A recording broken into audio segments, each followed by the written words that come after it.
الحمد لله نحمده ونستعينه ونستغفره ونؤمن به ونتوكل عليه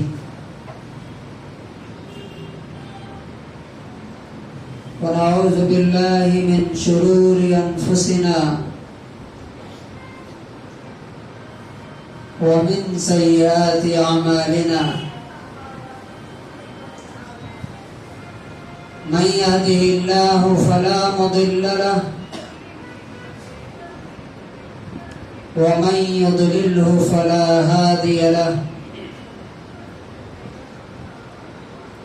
ونشهد أن لا إله إلا الله وحده لا شريك له ونشهد أن سيدنا ومولانا محمدا عبده ورسوله أما بعد فأعوذ بالله من الشيطان الرجيم بسم الله الرحمن الرحيم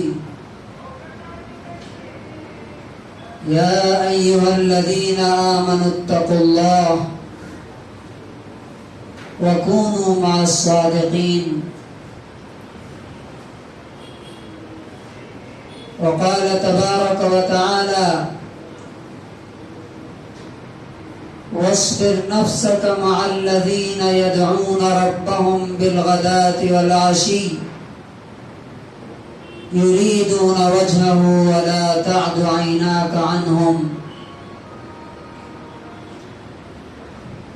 وقال النبي صلى الله عليه وسلم كل مولود يولد على الفطرة فأبواه يهودانه وينصرانه ويشركانه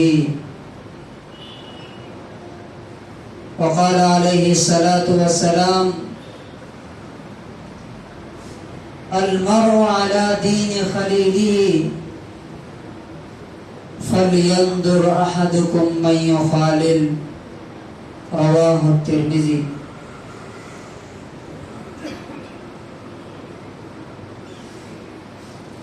حضرات گرامی، پچھلے 5-6 ہفتوں سے ہم اس ٹاپک پر بات کر رہے ہیں کہ اس دنیا میں سب سے بڑا کام ہمارے لیے کیا ہے۔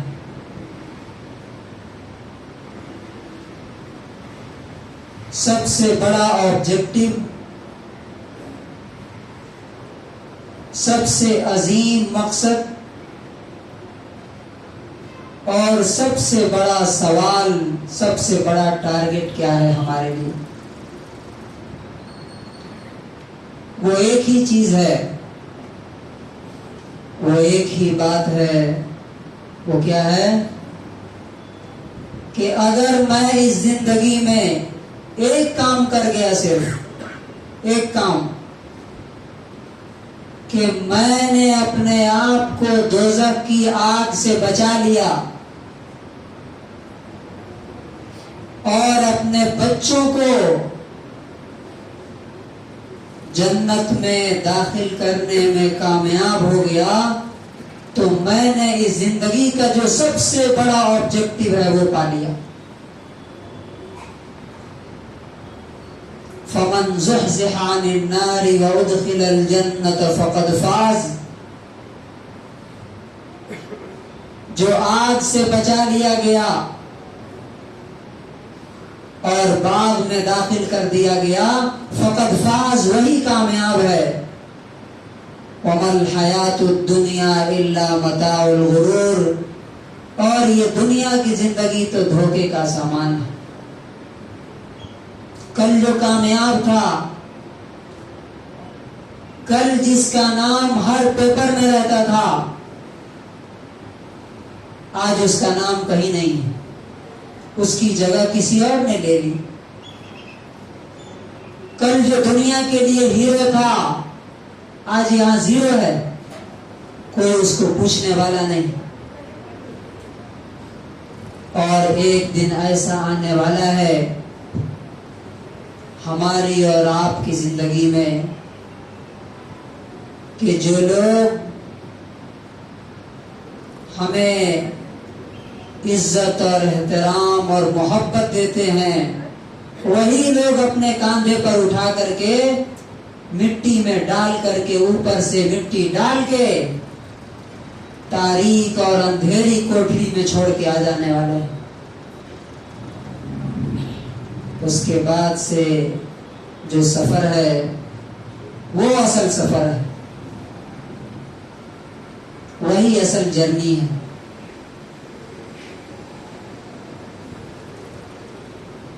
اس کے لیے ہمیں اپنے ویژن کو بالکل کلیئر رکھنا چاہیے, اپنا ٹارگٹ بالکل واضح ہونا چاہیے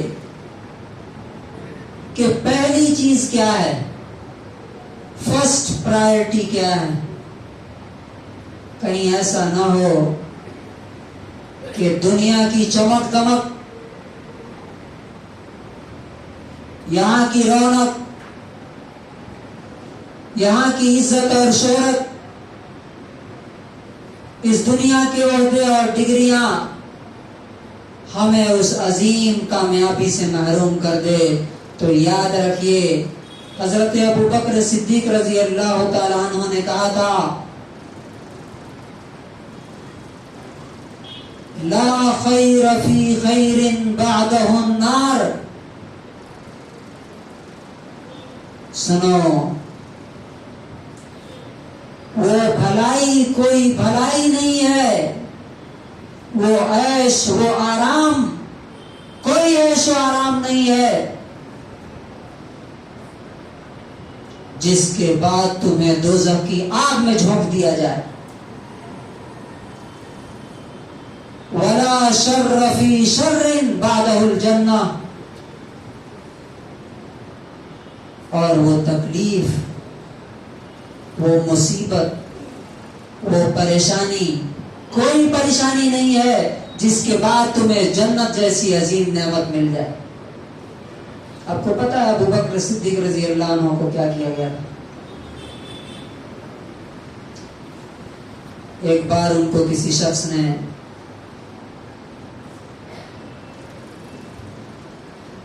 جوتے سے مارا. کس لیے مارا؟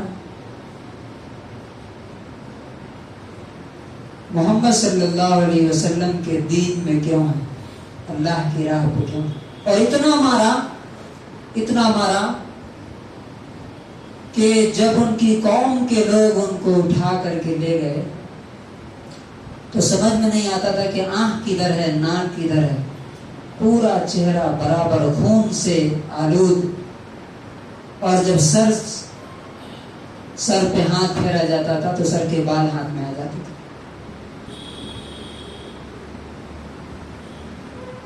لیکن انہوں نے کیا کہا؟ لا خیر فی خیر بعدہ النار. اس آرام میں, اس عیش میں, اس زندگی میں کوئی بھلائی نہیں ہے جس کے بعد تمہیں جہنم کی آگ میں جانا پڑے. ولا شر فی شر بعدہ الجنہ. اور وہ تکلیف نہیں ہے, وہ مصیبت نہیں ہے جس کے بعد تمہیں جنت جیسی نعمت مل جائے. اس لیے کہ جنت میں جانے کے بعد ساری مشکلات اور پریشانیاں ایک سیکنڈ میں ختم ہو جائیں.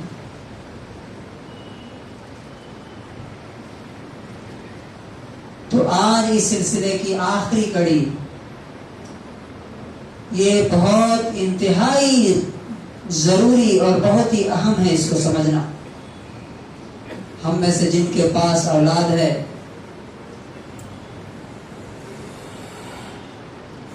یا جو دادا اور نانا ہیں یا جو باپ بننے والے ہیں, اور ان تمام لوگوں کے لیے جو اس بات پر یقین رکھتے ہیں کہ اصل زندگی تو آخرت کی ہے, یہ دنیا تو ایک ٹرائل اور ٹیسٹ ہے بس. بچوں کی تربیت آج اگر ماں باپ سے آپ پوچھیں ان کی زندگی کا سب سے بڑا مسئلہ کیا ہے تو کیا جواب مل رہا ہے آپ کو؟ کیا جواب ملتا ہے؟ ان کی زندگی کا سب سے بڑا مسئلہ ان کے بچے ہیں، اور یہ بچے اسی دنیا میں پرابلم نہیں ہے، مرنے کے بعد اس سے بڑا پرابلم کریٹ کریں گے، اللہ کے سامنے کھڑے ہو کر کے بولیں گے کہ میری ماں نے میرے باپ نے مجھے صحیح راستہ نہیں دکھایا۔ اور اگر صحیح تربیت ہوئی ان کی تو دنیا میں آنکھوں کی ٹھنڈک، ہماری عزت کا ذریعہ، اور آخرت میں جنت میں بلند درجے کا سبب بنیں گے۔ اور جب تک ان اولاد کی نسل چلے گی، ان نیک اولاد کی، ان کی نیکیاں ہمارے نامہ اعمال میں لکھی جائیں گی۔ کتنا بڑا آنر ہے یہ، آپ ایک مثال سے سمجھ سکتے ہیں اسے۔ ہم سب لوگ چاہتے ہیں کہ ہم بوڑھے ہونے سے پہلے جب کمانے کی طاقت ہمارے پاس نہیں رہے گی، کوئی ایسٹس بنا دیں، کوئی گھر بنا کے کرائے پہ دے دیں، کوئی فیکٹری کھول دیں، کوئی تجارت کھڑی کر دیں، تاکہ جب ہمارے پاس کمانے کی طاقت نہ ہوگی، ہم گھر بھی بیٹھے رہیں گے تو ہماری انکم کیا ہوگی؟ آتی رہے گی۔ سوچئے کسی نے اگر ایسا نہیں کیا اور اسی حال میں وہ بوڑھا ہو گیا اور اس کے بچے نکمے اور نالائق، تو کیا ہوگا؟ سوائے بھیک مانگنے کے، دوسروں کی مدد کے محتاج کے، اور کیا ہو سکتا ہے؟ یہی کنڈیشن آخرت میں آنے والی ہے کہ آپ جو کما رہے ہیں وہ کافی نہیں ہے، آپ کے بعد آپ کے بچے، آپ کی اولاد نیکیاں بھیجیں گی یا گناہوں کا پٹارا؟ کہیں ایسا نہ ہو کہ آپ کی کمائی ہوئی دولت تو وہ کھائیں، آپ کو اس کا حساب دینا پڑے اللہ تعالیٰ کے یہاں، اور وہ اس کمائی سے حرام کاموں میں مبتلا ہو جائے۔ اس لیے یہ موضوع سمجھنا بہت اہم ہے۔ بچوں کی تربیت کے لیے پہلی اور آخری چیز ماحول ہے۔ ماحول ہی انسان بناتا ہے، ماحول ہی انسان کو بگاڑتا ہے۔ اس کی مثال ابھی پرسوں ایک صاحب بتا رہے تھے یہیں کے، کہ وہ ایک کرسچن اسکول میں پڑھتے تھے۔ اب دیکھیے کیسے آدمی ماحول سے بنتا ہے۔ ان کے ابو بھی نمازی، ان کی امی بھی نمازی، ان کے گھر کے سارے لوگ نیک۔ کرسچن اسکول میں وہ پڑھتے تھے۔ تو انہوں نے بتایا کہ جب ایگزام آتا تھا تو اسکول کے سارے بچے پھول لے کر کے جاتے تھے، اور عیسیٰ علیہ السلام کا جو مجسمہ اور اسٹیچو بنا ہوتا ہے اس پر ڈالتے تھے اور ان سے دعا کرتے تھے۔ میں بھی ان کے ساتھ جاتا تھا، میں بھی ان کے ساتھ جا کر کے ان کو وہ پہناتا تھا اور ان سے دعا کرتا تھا، جبکہ کبھی بھی اسکول والوں نے کہا نہیں کہ تم یہ کام کرو، جا کے دعا مانگو، نہیں کہا۔ کیسے ہوا یہ؟ ماحول، انوائرمنٹ۔ اور ماحول کس کس سے بنتا ہے؟ یاد رکھیے انسان کی تربیت کے جو مراحل ہیں نا، جیسے مثال کے طور پہ یہ مسجد ہے، اس کا ایک بیس ہے، اور یہ اوپر جو دکھ رہا ہے یہ اسی بیس پہ ٹکا ہوا ہے، فاؤنڈیشن پہ۔